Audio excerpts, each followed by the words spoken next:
Il y a 500 ans, au cœur du Sahel, s'étendait un empire immense.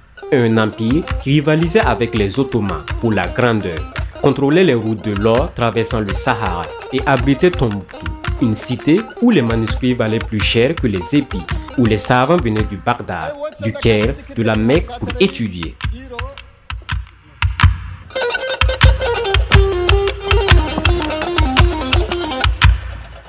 Je m'appelle Abdourahim Pafablan. Je suis Songhai, héritier d'une civilisation qui a façonné l'Afrique de l'Ouest pendant des siècles. Cette carte montre l'empire de mes ancêtres en 1500. 1,4 million de kilomètres carrés, 3 millions d'habitants, mettent des routes, de l'or et du savoir.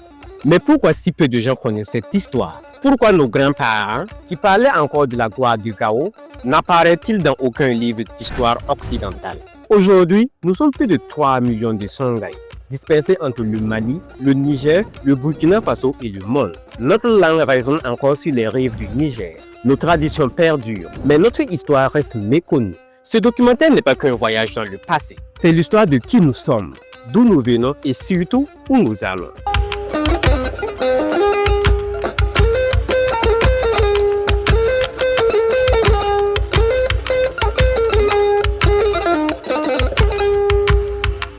Tout commence à Gao, vers l'an 700. Le Niger, notre fleuve mère, trace la route de notre destin. À cette époque, nous ne sommes qu'une petite principauté de pêcheurs et de commerçants. Au nord, les Berbères contrôlaient les routes du sel. Au sud, l'or de Bambouk attire les convoitises. Et nous, les Songhai, nous sommes les intermédiaires, les maîtres des pirogues qui descendent et remontent le fleuve. 1464, un homme change tout, Soni Alibert.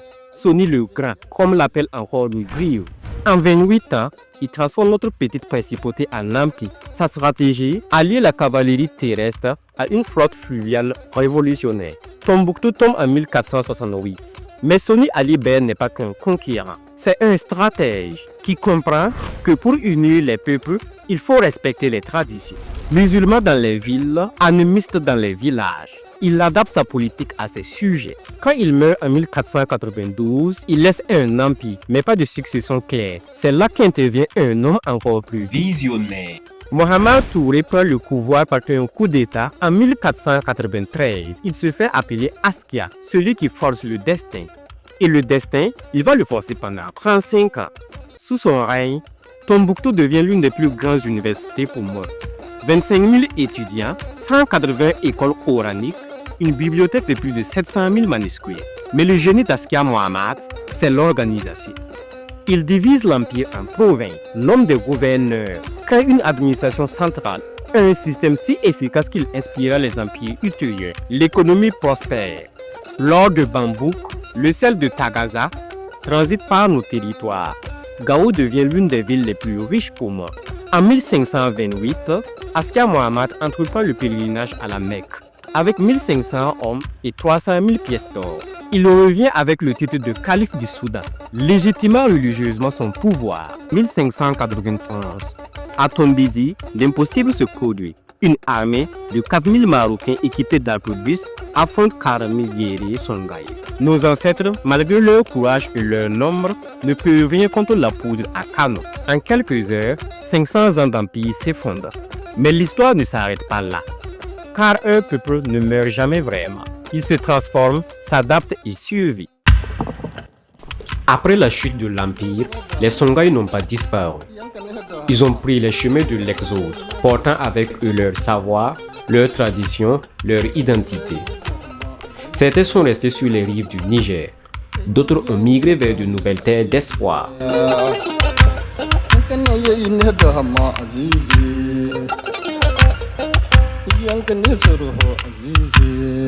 L'histoire des Songhai au Burkina Faso n'est pas le fruit du hasard. Elle s'inscrit dans un mouvement migratoire séculaire, fait de nécessités économiques, de recherche de terres fertiles et parfois de fuite devant les conflits. Il faut dire que certains sont venus par le biais du commerce, le cotonnade. D'autres sont venus parce qu'ils avaient un savoir-faire, c'est la teinture. Et un groupe aussi est venu parce qu'ils étaient spécialisés dans la confection des objets d'art. Bon, voilà, ce qu'il fallait ajouter, c'est que le déplacement de certains groupes Songhai est dû à des crises internes autour, par exemple, des questions de chefferie.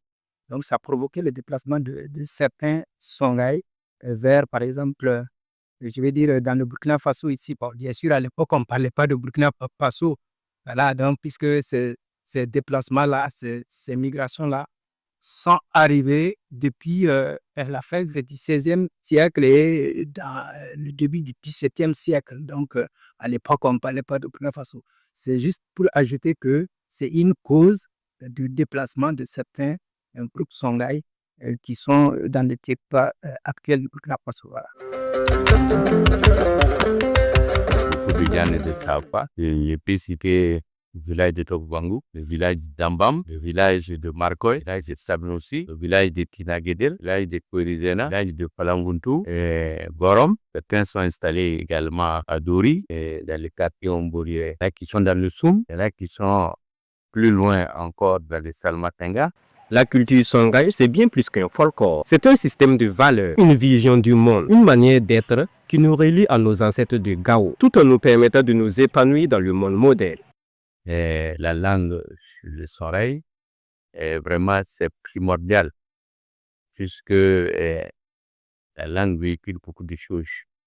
Même sur le plan des incantations, les gens utilisent la langue. On l'appelle aussi le père, qui est réservé aux initiés. On utilise ça sûrement dans des situations compliquées, en tout cas pour essayer de trouver des solutions. Que là, j'allais ajouter qu'il faut dire que la langue Songhai est parlée dans le Sahel du Burkina Faso. Parce que bon, il faut dire que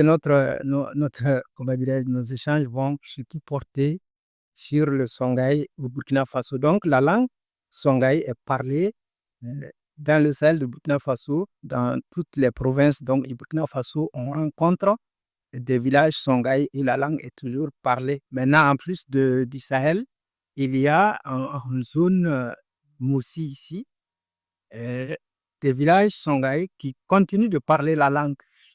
Les villages Songhai où la langue est toujours parlée au plateau Moussi ici. Le Songhai qui est en réalité, qui est la langue sur le Songhai, on appelle aussi le Maranga, selon la localité. On appelle Germa ou Zarma, on appelle Dindi. Tout ça, c'est de la même origine. Ils ont même, avec des noms de famille, sont divers aussi. Et tu prends les Kirakoy, les Toussakoy, les Gassambe, les Papatnam, les Djermé, c'est la même origine. Là, il faut tout de suite dire que chez les Songhai, ceux qui sont nés pour de la même année là, constituent une classe d'âge. Ils évoluent ensemble, ils chassent ensemble, ils cultivent ensemble, ils ont leurs secrets ensemble. Quand leur groupe d'âge atteint l'âge du mariage, et généralement, certains problèmes se règlent au niveau du groupe d'âge. Donc, une fois que le jeune Songhai a identifié la jeune fille qu'il souhaiterait marier, d'abord, c'est le groupe d'âge qui reçoit la nouvelle et qui traite la nouvelle. Parce que la nouvelle doit être traitée aussi pour essayer de recadrer certaines choses au niveau du groupe d'âge d'abord. Et comme chaque enfant Songhai a une marraine et chaque fille Songhai a une marraine, et on peut utiliser les marraines là pour en tout cas évoluer dans le mariage. Les marraines qui doivent d'abord apprendre la nouvelle et qui vont aller voir les parents. Si le dossier évolue normalement, ça arrive jusqu'au niveau des parents biologiques et souvent ça se termine à la mosquée. Et si ça n'évolue pas normalement, bon, on décide de l'arrêter à un certain niveau. J'allais ajouter aussi ici que lorsque le groupe d'âge fait un choix, donc porte son choix sur une fille donnée, ils ne vont pas se limiter à ça. Ils ne vont pas se limiter à là. Ils vont aller voir les parents de leurs camarades, de leur du jeune qui veut se marier.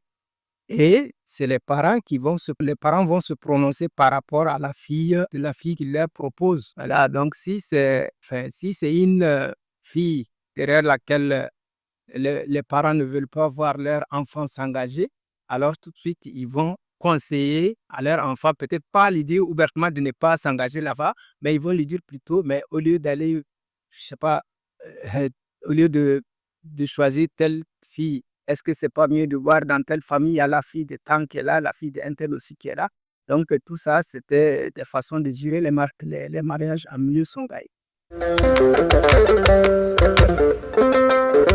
les instruments d'abord. Il y a la guitare. La guitare était monocorde au départ et qui a évolué. Et il y a le pumbé, il y a le tisgo, puis il y a les gilga. Et par rapport à la musique, quand on fait dire beaucoup de choses, parce que Sorail, il n'y a pas tellement celui-là qu'on encourage à faire de la musique parce qu'ils te disent que la musique est souvent le problème. La musique est réservée à ceux qui ne font pas la guerre. La musique est réservée à ceux qui ne sont pas nobles. Bon, et qui fait que de plus en plus, on perd les repères. De voler musique là. En tout cas, il y a un coup. Souvent aussi, c'est par rapport à la religion musulmane. Il y a aussi un frein par rapport au savoir musicaux des Soraïs. C'est Bon, dire que ici, il n'y a pas grand-chose à ajouter. Simplement que c'est comme il a dit tantôt, les parents n'encouragent pas leurs enfants vers la musique. Parce que pour eux, la musique entraîne l'enfant dans la dépravation, par exemple. Vous voyez, donc, toutes ces choses-là font qu'on ne voit pas tellement d'artistes songhai dans la musique. Voilà. Donc, sinon, il y a ces instruments de musique dont il a parlé tantôt. Peut-être que certains ont essayé, surtout dans le passé, à faire la musique, mais avec ces pesanteurs-là, socio-culturels, ils ont peut-être abandonné ou bien, bon, tout compte fait, ils ne sont pas allés loin dans ça. Si la musique traditionnelle songhai a disparu dans plusieurs régions du Burkina Faso, du Niger ou du Bénin, il reste un territoire où elle résonne encore avec fierté, le nord du Mali.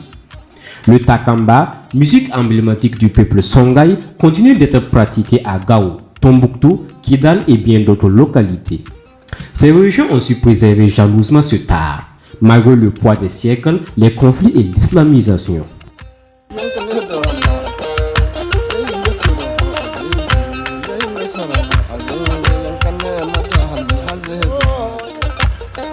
Là où ailleurs les traditions musicales ont été peu à peu mises en retrait, ici elles sont devenues un symbole d'identité et un lien direct avec les racines d'un peuple.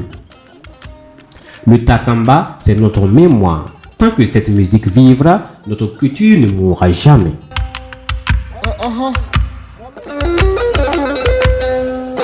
Et par rapport à la religion, on peut rapidement dire que une religion traditionnelle et ensuite la religion musulmane et on rentre dans le développement de l'une ou l'autre de ces religions-là. Voilà ce qu'on peut dire à peu près par rapport à la religion traditionnelle. Le Soraï avait des familles qui connaissaient des choses. Quand il s'agit de pluie, il y a des familles réservées qu'on consultait pour la pluie. Et quand il faut aller à la pêche, il y a des familles réservées qui ont les secrets de l'eau et les secrets des poissons. Quand il faut aller à la chasse également, il y a des familles réservées. En tout cas, chaque famille jouait un rôle sur le plan traditionnel.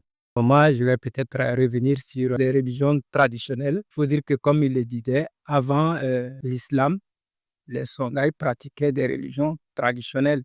Il y avait, comme il a si bien dit, des familles qui s'occupaient de pêche, notamment les Sorko, et des familles qui s'occupaient de, comment il faut appeler ça, de la forge, la forgeron. Donc, il y avait des familles qui s'occupaient de forge.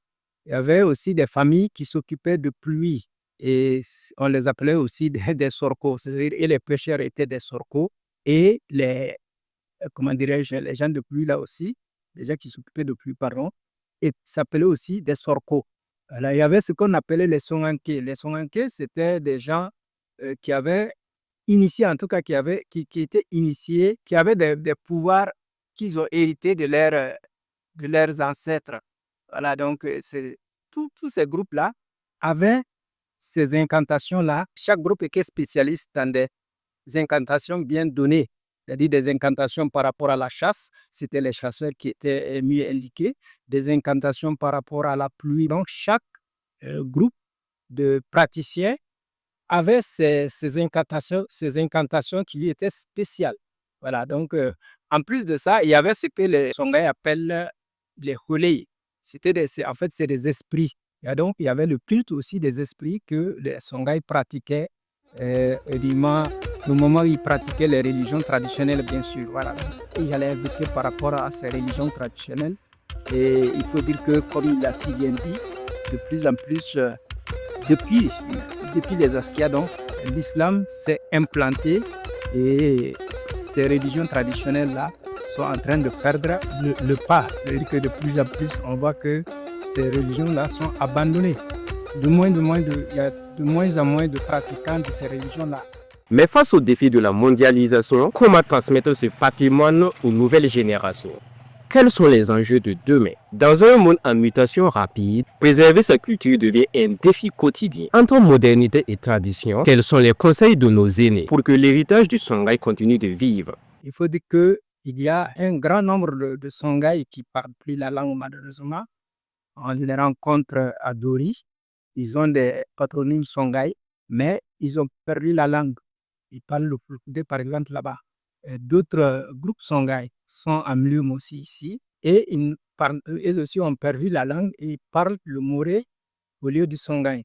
On en rencontre aussi vers Arbinda, sinon même à Arbinda, des groupes Songhai qui ont perdu la langue et qui parlent le Pulsé. Voilà, la langue des Kurumba, je ne sais pas comment on appelle, je vois le Pulsé. Voilà. Donc, en plus de ces 3 langues que des groupes Songhai parlent, je vais dire par voisinage avec ces peuples-là, on rencontre aussi des Songhai qui parlent le Dula. Ou d'autres Songhai qui, aujourd'hui, avec le modernisme là, des enfants Songhai qui ne parlent que le français. Voilà, donc tout ça, il faut dire que je sais pas s'il faut dire que c'est regrettable. En tout cas, c'est à nous tous de faire l'effort de maintenir la langue, de la conserver. Voilà. Donc peut-être que si on se donne la main, on peut intéresser les uns et les autres à parler la langue, à se rattraper par rapport à ça. Ceux qui ne parlent pas la langue sont en train vraiment de créer, on peut dire le mot n'est pas fort, c'est un génocide. Et ça, c'est pas bien pour une langue. Donc, il faut tout faire pour que les enfants comprennent la langue.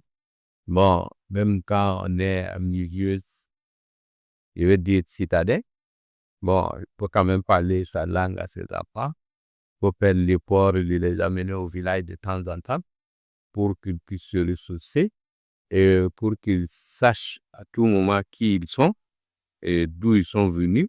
Peut-être que ça va leur permettre de savoir où ils vont. Maintenant, les autres aspects comme la musique et autres, je ne sais pas comment il faut encourager les gens parce que les conditions même, notamment les présenteurs là, font que vraiment, pas comment encourager en tout cas.